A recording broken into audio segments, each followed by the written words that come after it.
Hello again, and welcome back to presumably the last video in this series. I want to just do a quick recap, and at the same time, I also want to deploy the changes under a tag so that one can start playing around with it. I was thinking of making an alpha tag so that the main Scribbletune, which is at 3.15, continues to stay the way it is, so that when people do npm install Scribbletune, they get what is in the master branch. But this particular branch, which is v4, we will create a tag and publish that tag so that people can get hold of this new version by doing npm install Scribbletune at alpha. So before that, I just want to quickly walk over the changes that we did since the last video. So first up, I had to reduce the functions from the global coverage threshold for functions from 50 to 47. I will make sure that I bring this all up again. In fact, 50 itself is quite low, so I'm gonna have to add a bunch of tests to bring this number up. But since this is an alpha version, I thought it's okay to go ahead like this. The next change is in package.json. I was thinking of not having tonal as a main dependency. Quite honestly, I have not yet completely decided on what to do with this dependency, simply because I have a bunch of things that I need to make provision for in Scribbletune. So one thought is to make a completely different node module and make that as a dependency of Scribbletune. And that node module would have stuff that comes out of tonal, as well as some other stuff that is not part of tonal. And let me quickly elaborate on that one. So for example, I have this repository called exotic scale devices. What this does is it provides a bunch of, quite a bunch actually, 72 of them if I'm not mistaken. 72 new scale devices for Ableton Live, and here there's a screenshot that shows how that looks. These are some of the scale devices pictured over here. There are 72, and these are from the Melakarta ragas, and they're categorized by chakras. So this is like these are some of the ragas from Indian classical music, and quite honestly, it's like way beyond me to explain what this all means. But I just went along and put together this repository which outlines these Melakarta ragas and makes devices out of them so that it can add a little bit of a flavor to your music, and it kind of works pretty nice. The way this works is there is a JSON file which I use in my build process, which goes over a bunch of things. These are the various ragas, and these are the various chakras, like the top level keys, and these are the ragas themselves.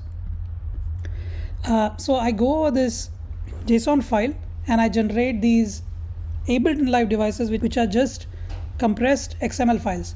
I'll make a video on how to do that later on, but at this point I just wanted to clarify that I want to bring in more scales, if that makes sense. I want to make a provision that Scribbletune can take in more scales. I'm not yet 100% sure on how to do this, but if you take a look at this, wow, it's really windy today. I don't know if you can hear that, but anyway, so look at this srgm whatever. This stuff seems to be similar to the way, now this is tonal. I'm in tonal.js's repository for tonal, and in here the author has put together the various scales and they're by intervals. So this is one of the changes that we may also go for in Scribbletune. At the moment, the dumbed down version of the scale generator is very rudimentary. For example, if you can quickly take a look at it, let me go back to the files and let's go to scales and chords. So this is what we put in one of the previous videos. So here we have some scale maps, and all of these scales are basically generated with tonal. As you can see, the names kind of coincide with the names over here, but the way I have kind of set them up is very rudimentary and cannot apply to all the scales. I've gone by a pattern of whole steps and half steps with an occasional A, which stands for augmented, I believe. That's what we thought of, where there are 3 half steps between 2 notes. So I was calling that A, but that's totally wrong, and real musicians are going to frown upon me for doing these things. But I guess that's what it is, right? I mean, you learn along the way and you make some mistakes, and then you kind of figure out the right way to do it, and then you improve it. That's what versioning is for, right? So I plan to kind of change all of this and move towards what tonal ultimately does, but at the same time I want to create a unified standard way of adding scales to Scribbletune. For example, tonal is following this. I think I came across this website for I think it's called music crash courses or whatever. So there are these advanced intervals over here, right? And they have given names for each of these half steps. So for example, perfect unison is just no half steps at all. So that's what probably tonal calls as 1p, probably. I don't know, I'm just thinking a lot, I could be totally wrong. Here 2m probably stands for, since m is capital, major second. 3m stands for major third, and if there was a, yeah, this one over here, as you can see, 3 lowercase m probably stands for minor third, and the rest of it. So I think these names come from these abbreviations. So there is a system that Western classical music follows, and at the same time there is a system that Indian classical follows. And I'm sure there are other styles of music, other classical music patterns which have their own approach towards denoting scales. So I want to create a unified way of doing that, hence I'm thinking of creating a completely new repository for just enabling some ways of introducing interesting scales, basically interesting patterns of intervals which can be used by Scribbletune. So for now, what I've done is I've removed tonal as a dependency. I might move it to a dev dependency later on, but basically it is going to be a little bit different than what I have wired up so far, where I iterated over tonal scales and generated this whole step, half step kind of a map. And the same thing I did with chords, where I iterated over the chords of tonal and extracted their intervals on a chromatic scale.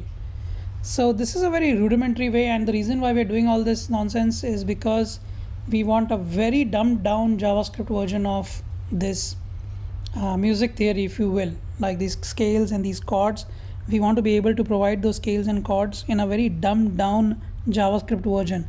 So the newer versions of tonal and the newer versions of all the JavaScript libraries out there, they use some syntax that cannot transpile down to the JavaScript engine that Max for Life supports, and this change is primarily targeted for Max for Life devices, hence we are doing this. And at the same time, it has acted as an opportunity for me to consider something like my project over here for exotic scale devices.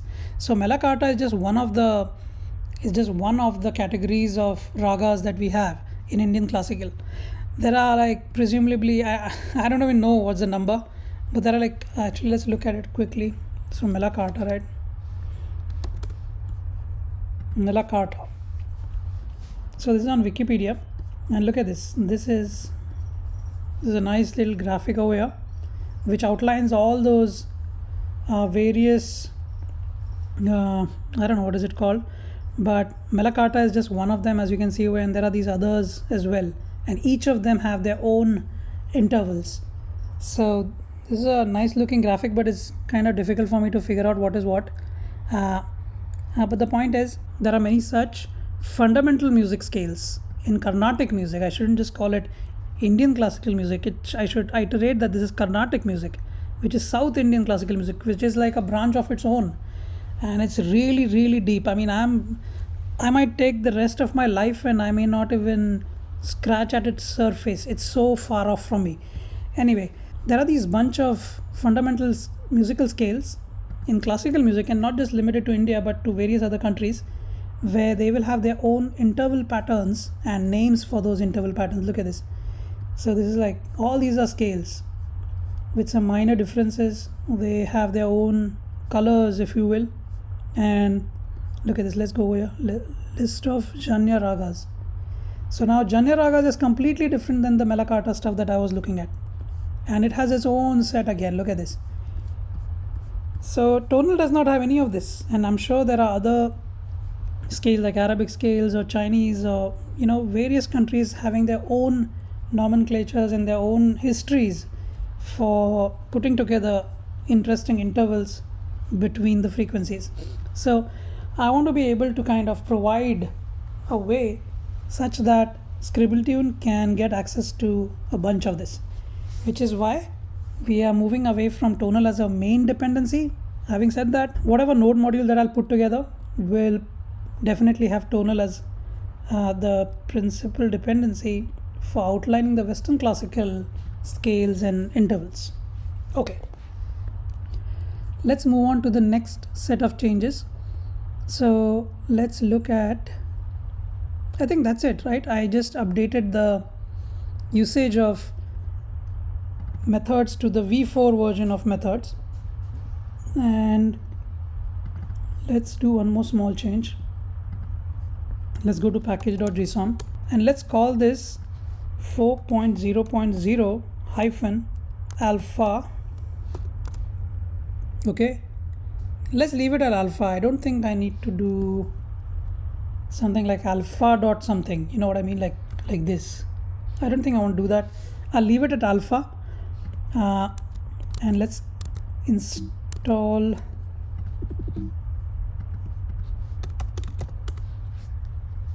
so I'm doing this install step so that my package log gets updated with the changes I made to package.json. These are the current changes done so far, and they will still, okay, I typed u for some reason, I don't know why, but that's fine. So let's just quickly look at package lock and look for tonal. I can't find it, which means it has got updated, and I want to take a look at the version itself of Scribbletune that it has got set to. It is going to be 4.0.0 alpha. Let's make a commit out of this.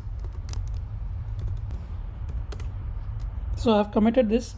Now we have alpha version. I'm going to push it to the v4 branch, and then I want to create a tag, git tag alpha. Yeah, I think that should work. And then I'm going to push this tag, obviously, git push origin tags. So we have a bunch of tags. It looks like I have tried alpha version in the past as well, and at this point it's just alpha. Maybe I should have prepended v4 or something, but that's fine. What I really want to do is I want to publish this tag, npm publish. I don't want to publish the module per se, I just want to publish this tag, and I think I have to call this method to do so. This will publish the tag, and then the next step I think I have to do is, I tried this out earlier with another repository just to be on the safer side, because I want to make sure, and let's try to do that on this side, right? So there's this test folder. I want to do npm install Scribbletune. I want to see what it installs. It installed 3.15, and this is the end result I want to maintain. I want to maintain this end result. Okay, so now let me remove the node modules and the package log that it may have created. Let's install Scribbletune once more. It installs 3.15, so no damage done. Let's again remove the node modules, and now this time let's install Scribbletune at alpha. Something goes wrong.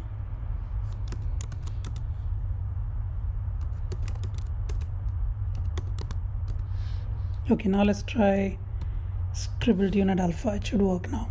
There we go. So that was it. I had to set the registry. So maybe something to bear in mind, if you're also using a private npm, then these things can happen. You may need to set the registry specifically to the public npm.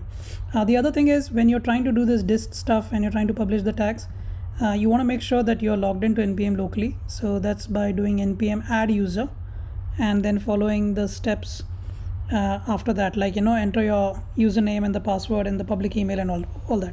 So I had already done that, hence I did not face any issues over here. But yeah, so this kind of an issue can be resolved by making sure that you have a .npm-rc file locally, or you could have even specified that on the command line, the registry parameter or whatever. But I prefer it this way.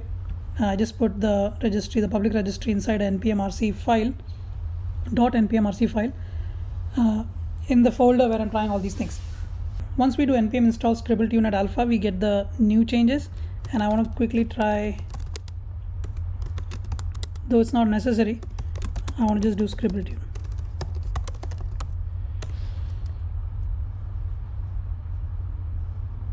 Yeah, 3.15.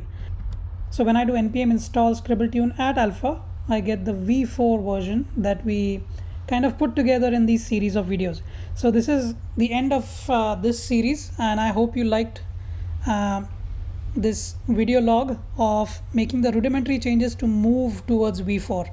If you do npm install Scribbletune at alpha, you should be able to get a version of Scribbletune that works very well with Max for Live device development, and at the same time it will continue to work with whatever, with your browser based applications or even your terminal based Scribbletune applications. So that's it. I will be making more videos and I hope you will watch them, and if possible just subscribe to my channel. Thank you. Bye.